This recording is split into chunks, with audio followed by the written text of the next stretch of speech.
میری اس ویڈیو کو دیکھنے اور سننے والوں کو میرا بھرپور سلام۔ آج کی اس ویڈیو کا ٹاپک حشر پہ ہونے والا ہے۔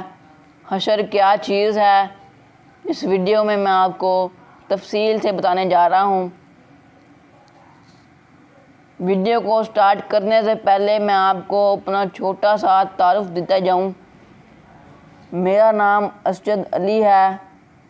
آپ میرا چینل کام کی باتیں دیکھ رہے ہیں۔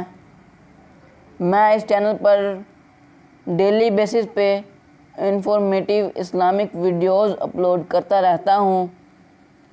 آپ اس چینل کو ابھی سے سبسکرائب کر دیں اور بیل نوٹیفیکیشن کو آل پر کر دیں تاکہ میں جو بھی ویڈیو اپلوڈ کروں اس کا نوٹیفیکیشن آپ کو سب سے پہلے مل جائے۔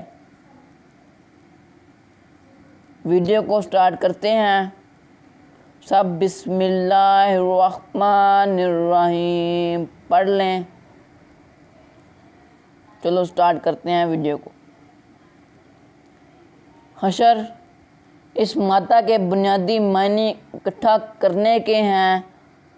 اس سے مراد یہ لی جاتی ہے کہ مردوں کو قیامت کے دن ایک جگہ جمع کیا جائے گا اور وہاں ان کا حساب ہوگا، جیسا کہ قیامت، آخرت وغیرہ عنوانیات میں تفصیل سے لکھا جا چکا ہے۔ مرنے کے بعد کی زندگی کیسی ہوگی اور اس کے کوائف کس قسم کے ہوں گے، اس کے متعلق ہم اس دنیا کی زندگی میں کچھ نہیں سمجھ سکتے۔ ہمارا ایمان یہ ہے کہ مرنے کے بعد زندگی برحق ہے اور وہاں خدا کے قانون مکافات عمل کے مطابق انسانوں کے اعمال کے نتائج ان کے سامنے آئیں گے۔ قرآن کریم نے سمجھانے کی خاطر اس طرح بیان کیا ہے جیسے ایک عدالت میں ملزم پیش ہوتے ہیں، لیکن اس قسم کے بیانات تمثیلی ہیں، مقصد ان سے مکافات عمل ہی ہے۔ اسی سلسلہ میں جمع کرنے یا حاضر ہونے کے الفاظ بھی قرآن کریم میں آئے ہیں۔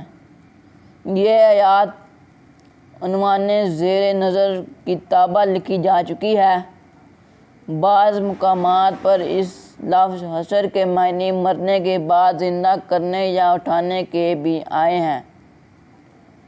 امید کرتا ہوں آپ کو حشر کی سمجھ لگی ہوگی۔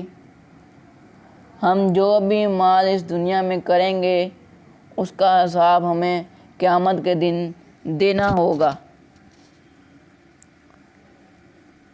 میں اللہ سے دعا کرتا ہوں، یا اللہ پاک مجھے اور آپ سب لوگوں کو جو میری ویڈیو دیکھ رہا ہے قرآن کریم پر عمل کرنے کی توفیق عطا فرمائے۔ سب کامنٹ سیکشن میں آمین لکھ دیں۔ اب مجھے اجازت دیں، ملیں گے آپ کو اگلی ویڈیو میں۔ اللہ حافظ۔